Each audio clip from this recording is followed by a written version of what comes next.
네, 시청자 여러분 안녕하십니까? 좀 더 정확한 중국 경제 이야기 차이나 이코노미 채널 CC입니다. 오늘도 중국경제금융연구소 전병서 소장님 모시고 말씀 나누도록 하겠습니다. 안녕하세요, 소장님. 안녕하세요. 네, 저희가 최근 DD 출시에 대한 얘기를 계속 나누고 있는데요. 오늘은 5번째 시간입니다. 근데 단순히 DD 얘기를 하는 것이 아니고 DD 출시하면 대표적인 중국의 플랫폼 기업 아니겠습니까? 이번 사태를 계기로 중국의 플랫폼 기업, 뭐 텐센트, 알리바바, 바이두, 뭐 징동 같은 이런 플랫폼 기업들의 앞으로의 전개 방향, 그러니까 당국과의 관계, 그 속에서 어떻게 이 기업들이 살아남는지에 대한 것도 살펴보면 좋을 것 같은데요. 어떻게 봐야 할까요? 네, 그렇습니다. 뭐 어제 홍콩 시장이 아주 급락을 했다고 얘기를 하는데 그 배경에는 바로 이 플랫폼 기업들, 이거 이제 알리바바부터 이게 가장 크게 영향을 미쳤죠. 네. 그래서 먼저 좀 봐야 되는 것은 중국 정부는 왜 플랫폼 기업이 이렇게 미워하나. 네. 사실 뭐 100주년 기념해서 기대감도 컸거든요. 그렇죠. 예. 근데 이거는 이 14차 5개년 계획하고 관계가 있어요. 네. 그 14차 5개년 계획에서 민간 기업의 데이터에 대해서 정부 영향력을 강화하겠다는 게 들어가 있어요. 그래서 그 구체적으로 어떻게 할래 그랬는데 지난 시간에도 말씀드렸죠. 국가보안법, 네트워크보안법, 그 다음에 데이터보안법. 이 보안이라는 글자 들어가는 3개의 법안을 이걸 그대로 적용을 합니다. 그래서 이 정부가 이 보안법을 이렇게 이제 시리어스하게 보는 이유는 오른쪽 그림 잠깐 보시면 네. 이게 뭐냐면 DD의 그 앱을 지금 쓰고 있는 현재 쓰고 있는 사람들의 실시간 데이터예요. 데이터를 시각화한 건가요? 그렇죠. 우리도 네. 그렇습니다만은 우리가 네이버를 쓴다든지 카톡을 쓰게 되면 실제적으로 카톡의 서버에서는 이 어느 핸드폰이 어느 지역에서 지금 카톡을 하고 있는지를 다 볼 수가 있죠. 네. 그래서 그걸 점으로 찍은 겁니다. 그렇게 되면 아마 뭐 구정, 춘절 같은 데 보면 바이두나 이런 이제 이 회사들이 실시간으로 이 바이두 앱을 지금 쓰고 있는 사람들이 어디로 움직이는지를 그걸 또 앱에서 다 보여줘요. 네. 그래서 지금 사람들이 어디에서 많이 그 지난번에 그 코로나19가 확산이 됐을 때 그 지역별로 사람들이 이동하는 걸 실시간으로 다 보여줍니다. 그리고 특정한 지역에 사람들이 얼마나 모여 있는가도 다 보여주는데 그걸 정부가 보여주는 것이 아니라 이 핸드폰 앱을 이걸 이제 가입자를 받은 회사가 팬 서비스 차원에서 그걸 한 거죠.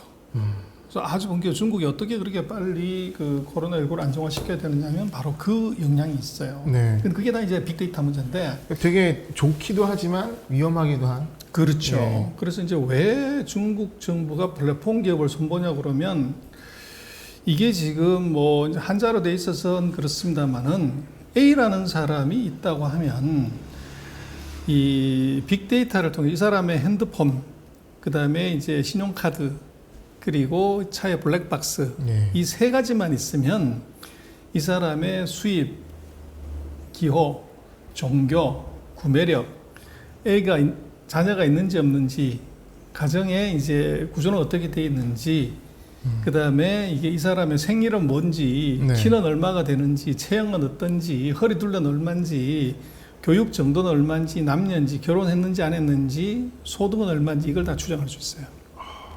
빅데이터가 있기 때문에. 네. 그래서 이런 이제 엄청난 데이터를 플랫폼 기업은 갖고 있는데 정부는 안 갖고 있는 거죠.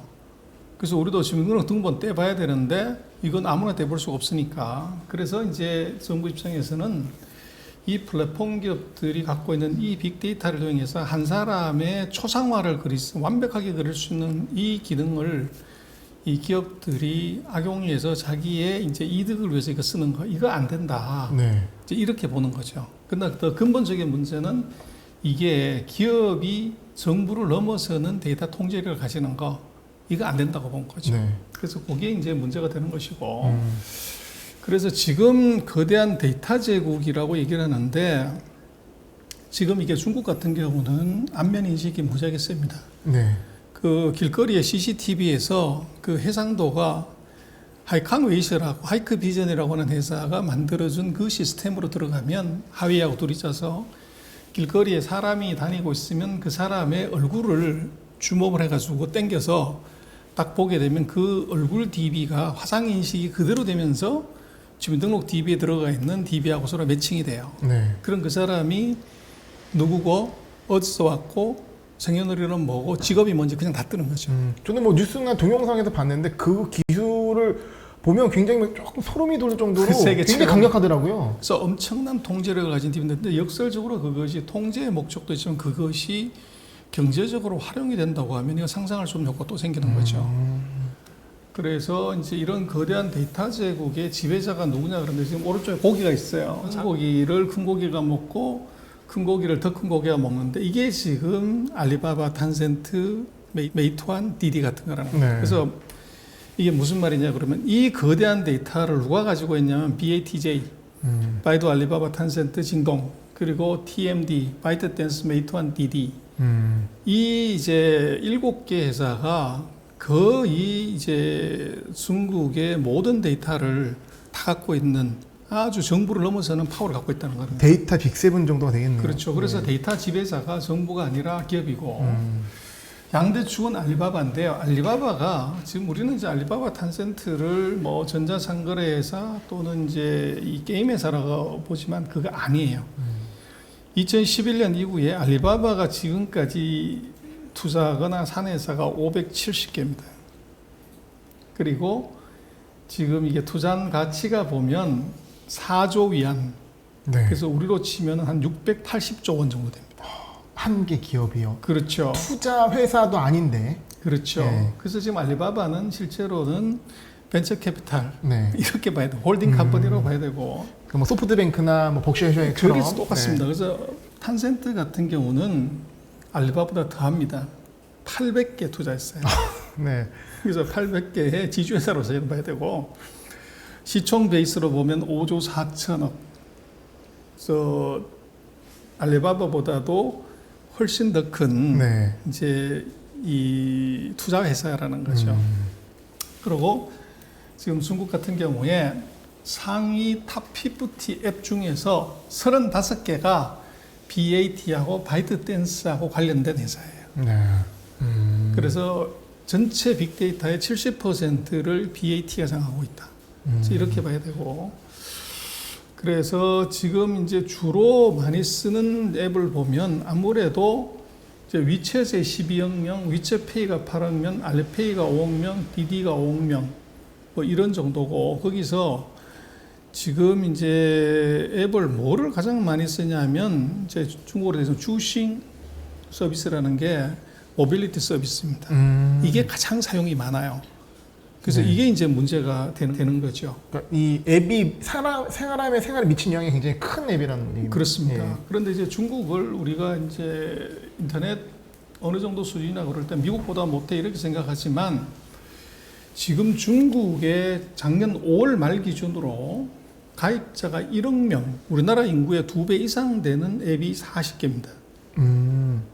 생각보다 많지는 않네요.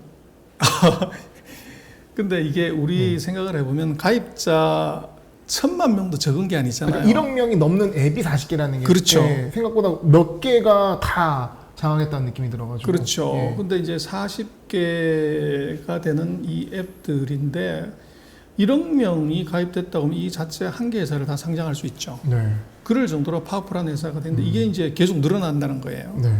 그래서 이제 중국이 포춘 500대 기업에 지금 216개인가로 세계 1등인데 아마 앞으로 중국이 이런 인터넷 기업들이 추가가 되면 네.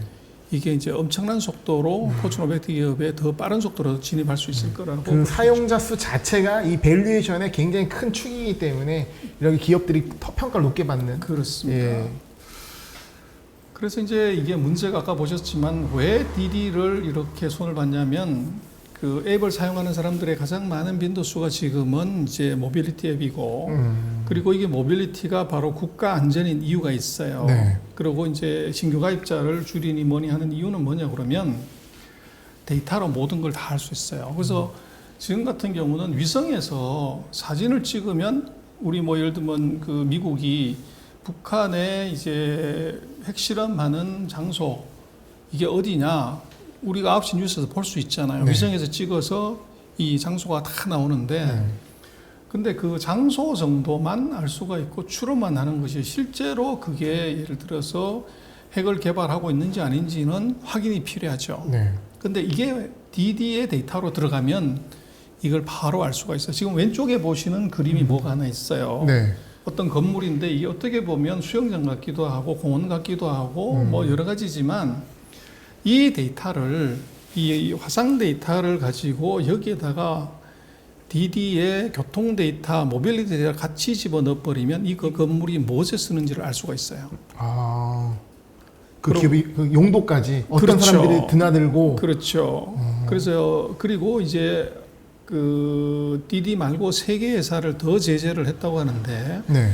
그 2개 회사가 트럭 배송 관련되는 앱이에요. 근데 그 트럭 배송하는 앱을 보면 전국의 국가 화물하고 국도 지방도에 관한 데이터를 그대로 다 알 수가 있어요. 무슨 화물이 그 건물에 오고 가는지까지 그렇죠. 파악이 되겠네요. 그래서 지금 아주 재미있는 데이터가 있는데 지금 중국의 각 정부 부처, 네. 공안부, 기획권, 교육부, 이제 운수교통부, 이제 뭐 우리 같으면은 국토부 이런 데들을 DD 데이터로 보면은 몇 시에 사람들이 가장 많이 거기서 내리고 타고 이 데이터가 뽑히는 거죠. 이제 그걸 놓고 보면 지금 이게 재미난 것은 새벽 1시부터 5시 사이에 이 DD를 가장 많이 이용한 부서가 어디냐면 공안부예요. 그렇죠. 그래서 밤에 은밀하게 이제 뭐를 하는 사람들이 이거를 많이 탄다는 거죠. 네. 뭘 하고 있다는 게 팩트로 증명이 되는 거네요. 그 시간대. 그렇죠. 그리고 21시, 22시에도 택시를 많이 탄 사람이 공안부라는 거죠. 그리고 이제 어디서 출발을 했냐, 뭐 이제 이런 것들도 데이터를 보면 다 보이는데 네. 지금 이제 국토부가 일 좀 하고 있냐 안 하고 있냐를 보면 국토부 앞에서 네.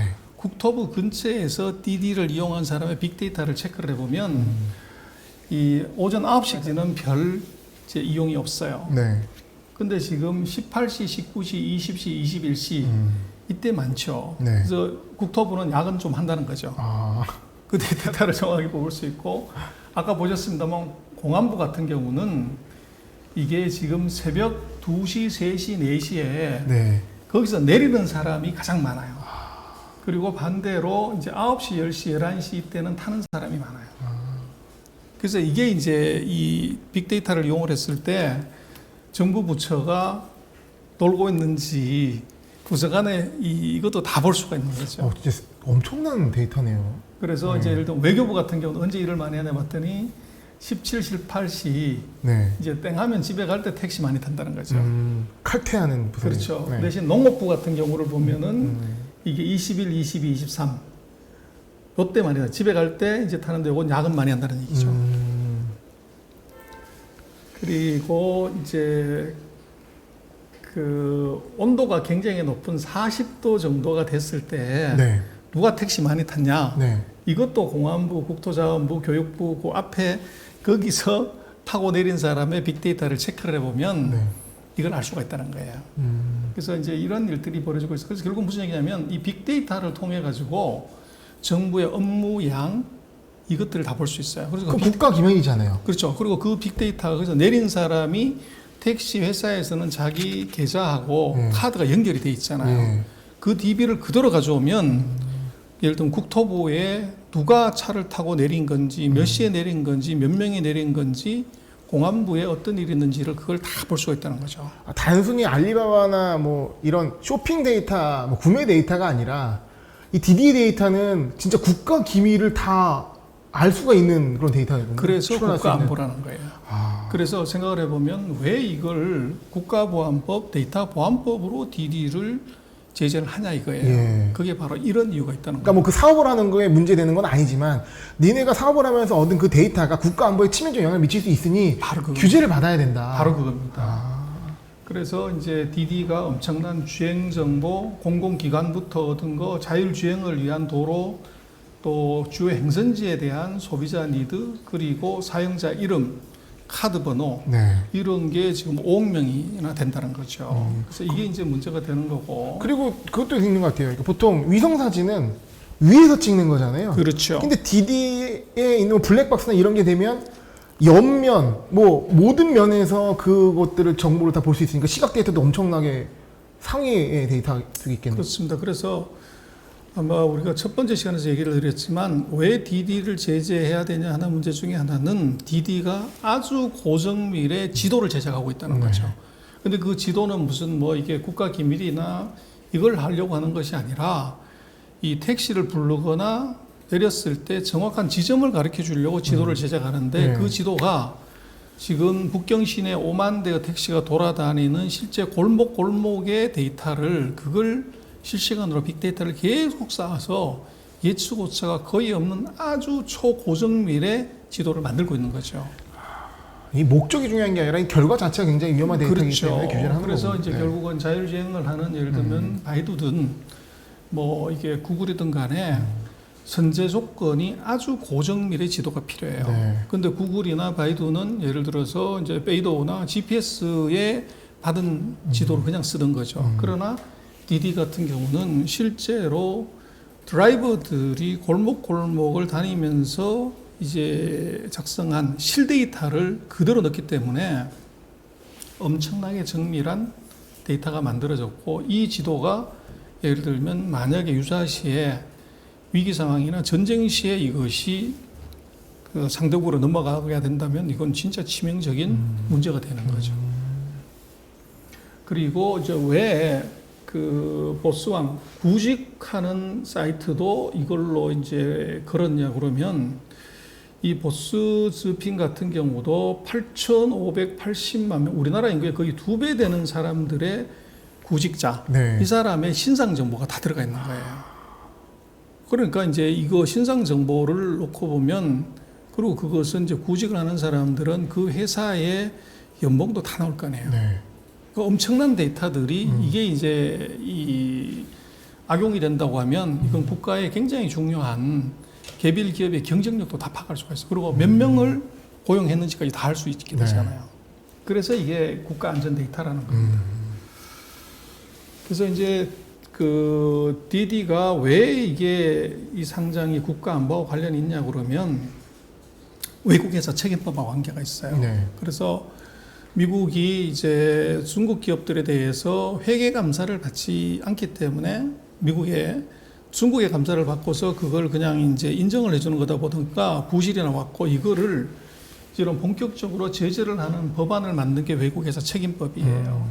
근데 문제는 만약에 미국 SEC가 문제가 돼서 자료를 제출해라고 얘기를 하면 상장 폐지가 안 되려면 자료를 제출해야 된단 말이에요. 근데 문제는 중국 증권법에는 이게 이 중국 내 자료를 외국으로 유출하게끔 되어 있지 않아요. 네. 그걸 이제 유출하게 되면 불법이 되는 거죠. 네. 그래서 미국이 요구할 수 있는 가능성, 이게 이제 리스크라고 보는 거죠. 그래서 이게 국가 안보와 관계가 있다. 그리고 중국 안에서는 이거는 이제 증권법 때문에 못 나간다는 얘기고요. 그리고 더 이제 다른 문제는 뭐냐면 DD 상장이 또 다른 문제는 지금 뭐 대한민국에서도 그렇습니다만은 예전에는 SKT나 KT가 가장 큰 전화회사, 핸드폰 회사잖아요. 근데 지금 대한민국 최대의 통신회사는 카카오톡이죠. 네.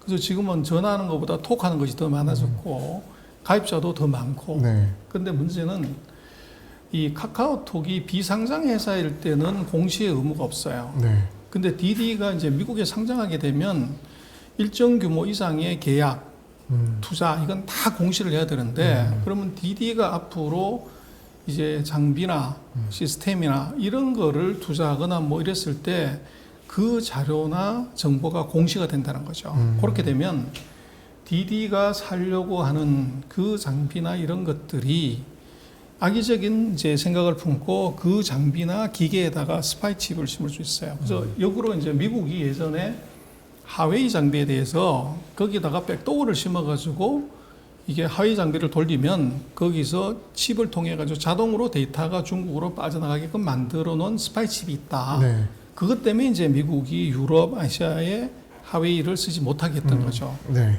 근데 반대로 이제 중국은 뭘 걱정하냐면 DD가 이런 정보를 공개가 됐을 때 어떻게 보면 이제 이 엄청난 통신망을 가진 회사에 앞으로 장비 구매해서 거기서 미국이나 유럽이 스파이 칩을 심을 수 있다.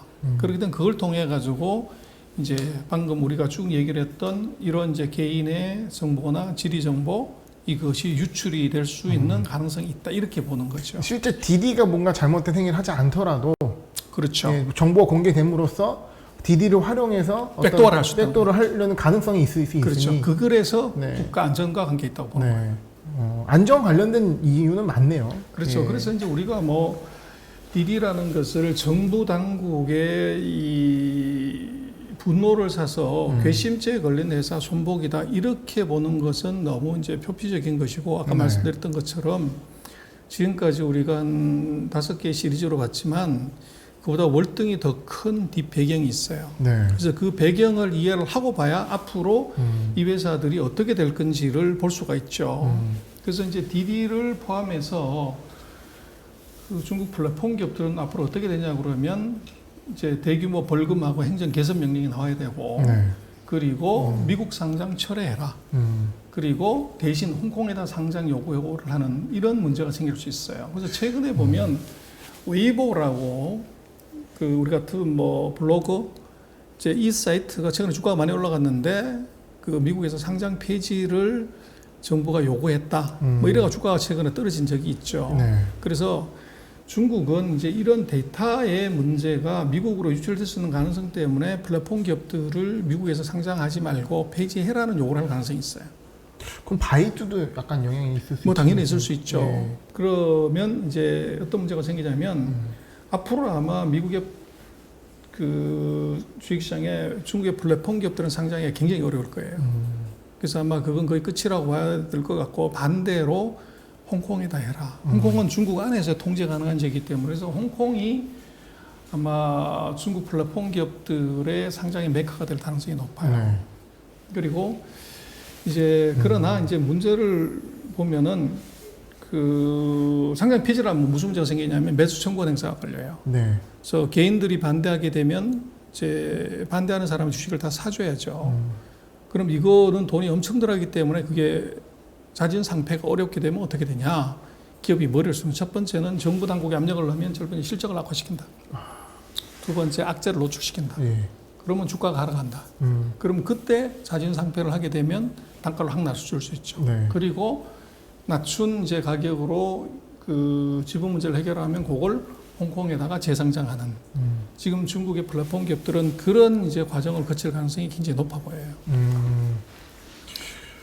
그래서 이제 그거를 우리가 뭐 중국의 플랫폼 기업들이 주가가 최근에 뭐 30-40% 떨어졌다. 그래서 이게 바닥이다. 또 사서 모으자. 이렇게 이제 얘기할 수도 있지만 지금 아까 말씀드렸던 지금 중국 정부의 생각을 놓고 보면 그보다도 훨씬 더 이제 깊은 수렁이 있다는 걸 봐야 됩니다. 네. 지금 말씀해 주신 부분이 뭐 단기간에 일어날 부분은 분명 아니겠지만 그렇죠. 어쨌든 당국의 스탠스라든가 그러니까 그 기업의 어떤 목적이나 의도와 관계없이 어떤 결과가 중대한 영향을 미친다면 그건 충분히 규제를 할 것이다라는 그걸 보여주신 것이고 그렇습니다. 플랫폼 기업에서는 그런 부분이 굉장히 리스크 요인이라고 주가에 계속적으로 영향을 미칠 겁니다. 네. 그래서 플랫폼 기업들에 대해서는 너무 이제 성급하거나 간단하게 보고 들어가는 것은 그것은 좀 자제해야 된다. 네. 그렇게 될 수가 어제 아마 그 미국도 그렇고 뭐 홍콩 본토에 플랫폼 관련되는 기업들의 주가가 크게 많이 떨어지고 특히 이제 홍콩 같은 경우는 급락을 하게 된 배경 중에는 네. VIE 구조. 그래서 지금 가변 이익 실체라고 하는 해외 상장을 했을 때 썼던 그 구조를 중국이 다시 한번 들여다보겠다. 네. 그리고 이제 그 구조에 문제가 있으면 아마 상장 폐지도 각오해야 된다. 이런 얘기가 나왔던 적이 있죠. 네. 그래서 다음 시간에는 그 중국이 해외에 상장한 플랫폼 기업들의 지분 구조 문제인 VI 구조 우리가 몇 번 다룬 적이 있지만 네. 이게 지금 어떻게 될 건지를 한번 좀 더 깊이 한번 짚어보도록 하겠습니다. 네, 뭐 그 VI 구조는 사실 채널 초기에 또 얘기 드렸던 부분이라 다시 한번 정리를 하는 차원에서 얘기를 하면 좋을 것 같습니다. 손님 오늘 말씀 감사합니다. 네, 고맙습니다.